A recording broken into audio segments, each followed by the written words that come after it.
और पेपर में भी आज गए गाँव का कितना लोग है। ये सीएम यहीं पर आके रुकते हैं, यहीं पर आके रुकते हैं। ये गाँव में क्या हो रहा है, कैसे हो रहा है, किसी का साथी कभी पूछा नहीं है।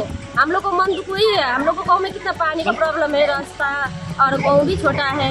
यहीं पर कितना बार आके रुके हैं। यहाँ पर हम लोग दो बार हो गया यहाँ पर पानी का लिए समस्या लेके था हम लोग, और लिखित रूप में भी दिया हुआ हम लोग ने।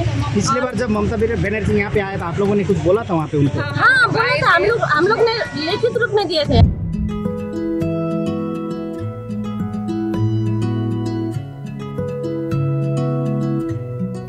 আসবেন তো শুভ মুহূর্তে।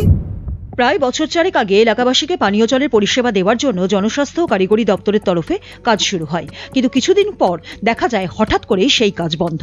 2023 সালের জুন মাসে চালসার একটি বেসরকারি হোটেলে মুখ্যমন্ত্রী মমতা বন্দ্যোপাধ্যায় থাকার সময় পাদ্রিকুঠি এলাকার বাসিন্দারা জল সমস্যা সমাধানের দাবি মুখ্যমন্ত্রীকে জানিয়েছিলেন। তারপর দিন থেকেই এলাকায় জনস্বাস্থ্য ও কারিগরি দপ্তরের তরফে অস্থায়ীভাবে গাড়িতে করে জল দেওয়া শুরু হয়। এরপর সোমবার ভোরে চালসারের বেসরকারি হোটেলে আসেন মুখ্যমন্ত্রী। এদিন সকালে পাদ্রিকুঠির বাসিন্দারা পানীয় জলের স্থায়ী সমাধানের দাবিতে মুখ্যমন্ত্রীর সঙ্গে দেখা করার জন্য ওই হোটেলের সামনে জড়ো হন।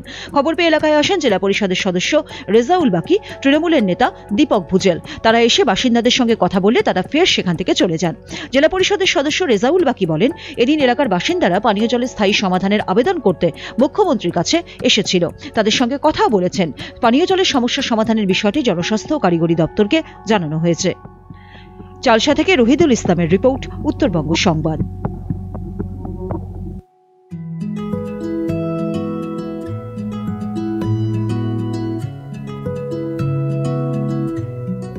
আসবেন তো শুভ মুহূর্তে।